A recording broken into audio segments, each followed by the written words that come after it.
ফিরে আসলাম আমি আমার রেসিপি বানানোর কাজে। তো যেখানে আমি এখানে আধা কিলোরও বেশি পরিমাণ মাংস নিয়েছি, ফ্রেশ মাংস। আর এই যে দেখুন টুকরো করে কেটে নিয়েছি এরকম। তো এখন এটা মশলা দিয়ে ম্যারিনেট করবো, সেই জন্য আমি এখানে আগে থেকে মশলাপাতিগুলো সব রেডি করে রেখেছি। পেঁয়াজ বাটা দিয়ে দিব এখানে 1 টেবিল চামচ, আদা বাটা দিয়ে দিচ্ছি এখানে 2 চা চামচ, রসুন বাটা দিয়ে দিচ্ছি 2 চা চামচ। আর এখানে লাল মরিচের গুঁড়ো নিয়েছি, চিলি পাউডার যেটাকে বলে, এটা নিলাম। যারা একটু ঝাল খেতে পছন্দ করেন একটু মরিচটা বেশি করে দিয়ে নেবেন। তো এখন আমি এখানে দিয়ে দিব দারুচিনি এলাচির গুঁড়ো দিয়ে দিব 1/2 চা চামচ পরিমাণ, গোলমরিচের গুঁড়ো দিয়ে দিচ্ছি 1 চা চামচ পরিমাণ। আমরা একটু গোলমরিচের ঝাল খেতে বেশি পছন্দ করি। আর এখানে আমি দিয়ে দিব কাবাব মশলা, যে মশলাটার মধ্যে সব কিছু থাকে, সেটা হচ্ছে জয়ফল, জয়ত্রী, পুস্তদানা, বড় এলাচ, মানে সব মশলা দিয়েই কিন্তু কাবাব মশলাটা তৈরি হয়ে থাকে। তাই এখানে আমি 1 চা চামচ পরিমাণ কাবাব মশলা দিলাম। আমি আরও 1/2 চা চামচ দিয়ে দিচ্ছি। তো এখানে আবারও এক্সট্রা আমি দারুচিনি এলাচি গুঁড়ো, ধনিয়া গুঁড়ো, জিরার গুঁড়ো দিয়ে দিলাম 1/2 চা চামচ পরিমাণ। আর এখানে আমি টক দধি নিয়েছি, টক দধিও দিয়ে দিচ্ছি।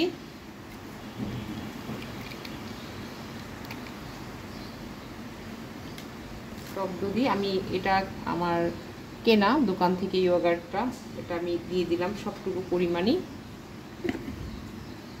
তারপরে এখানে আমি দিয়ে দিলাম লেবুর রস, পুরো একটা বড় লেবুর চাকের রস এখানে আমি দিয়ে দিলাম টেস্টি হওয়ার জন্য। এরপর আমি এখানে দিয়ে দিব তেল, যে কোনো রান্নার তেল আপনি এখানে ইউজ করতে পারেন, যেটা আপনি সরিষার তেল দিয়ে মাখিয়ে নিলেও কিন্তু এটা টেস্টি হবে শাসলিকটা। এটার কোনো নির্দিষ্ট কোনো নিয়ম নেই যে এই তেলটা দিয়েই করতে হবে। তো এখন যে কথাটা আমি বলতে চাচ্ছি সেটা হচ্ছে যে এই তেলটা দেওয়ার কারণ হচ্ছে অনেকেই মাখিয়ে নেন মশলা দিয়ে তেল ছাড়া, কিন্তু তেলটা দেওয়ার কারণ হচ্ছে যে যে মশলা যে আমি মেখে নিচ্ছি এই মশলাগুলো যেন তেলের কারণে এই মাংসের ভেতরে ভেতরে ঢুকে যায়, খুব টেস্টি হয়। তারপর হচ্ছে যে আমি এখানে একটা মশলা পাউডার ইউজ করি, যে কোনো শাসলিক বা কাবাব অনেক কিছুর মধ্যে একটা মশলা এখানে লেখা আছে, এই যে দেখুন তান্দুরি মশলা, হ্যাঁ, বারবিকিউর জন্য। তো যাই হোক এই মশলাটা আমি এখানে 1/2 চা চামচ পরিমাণ দিব। এটা অপশনাল, আপনি যদি এটা ছাড়াও বানান তাহলেও কিন্তু এই বিফ শাকলিকটা আপনি বানিয়ে নিতে পারেন। এই মশলাটা সবার কাছে হাতের কাছে না থাকলে এটা অপশনাল, আপনারা এটা ছাড়াই বানিয়ে নিতে পারবেন। তারপর হচ্ছে এখানে আমি দিয়ে দিব কাসুন্দি, কাসুন্দিটাও অপশনাল, আমি একটু বেশি মজা টেস্টি করার জন্য আমি কাসুন্দি দিই। কাসুন্দি এটা হলো সরিষা বাটা, যেহেতু খুব টেস্ট বাড়ানোর জন্য আমি এটা দিয়ে থাকি কাসুন্দিটা। তো এখন আমি এইটা সব কিছু একসঙ্গে খুব ভালো করে মেখে নিচ্ছি।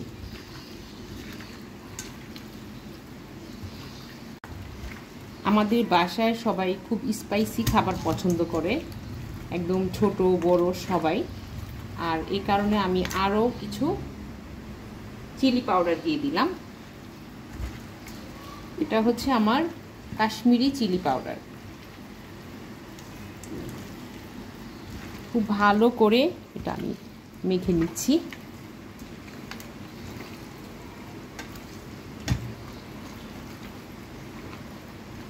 এটাতে আমার লবণ দেওয়া হয়নি, এখন আমি এটাতে লবণ দিয়ে দিব।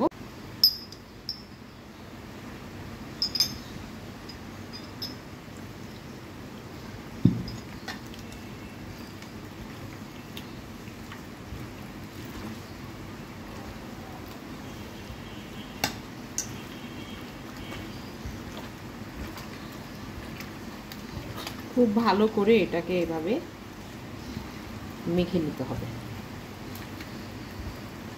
তো মাখানো তো হয়ে গেল, এখন এই বিফটা আমি ম্যারিনেট করে রেখে দিব মিনিমাম 6-7 ঘন্টার জন্য।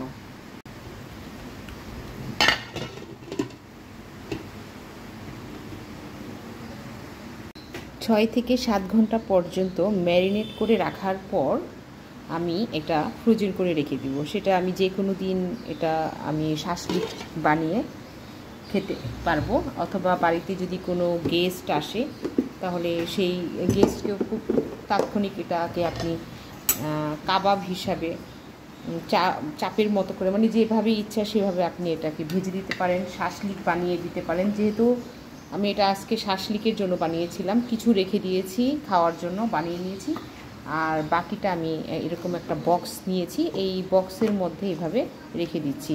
যখন আমার প্রয়োজন হবে তখনই আমি এটা বক্স থেকে নামিয়ে বানিয়ে নিতে পারবো। তবে বক্সের থেকে নামিয়ে রান্না করার শাসলিক বানানোর আগে এটা মিনিমাম 2-3 ঘন্টা 4 ঘন্টা আগে নামিয়ে রাখবেন, কারণ এটা তো আইস অবস্থায় থাকবে, বরফ অবস্থায় থাকবে। তো 4-5 ঘন্টা আগে নামিয়ে নিলে হবেটাকে এটা নর্মাল হয়ে আসবে। তখন ভিতর থেকে যদি মাংসের ভিতরে যে পানিটা থাকবে সেটা বের হয়ে আসবে, তাহলে আপনার শাসলিক বানাতে অনেক সুবিধা হবে, বা কাবাবের মতো ভেজে খেতেও সুবিধা হবে। যেভাবে আপনি খেতে চান ঠিক সেভাবেই এটা বানিয়ে নিতে পারবেন।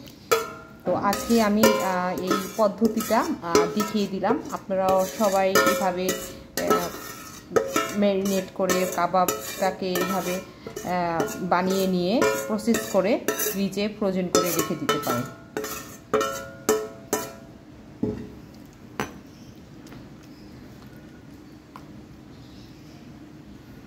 তো আমার এটা রেডি হয়ে গেল ফ্রিজে রাখার জন্য।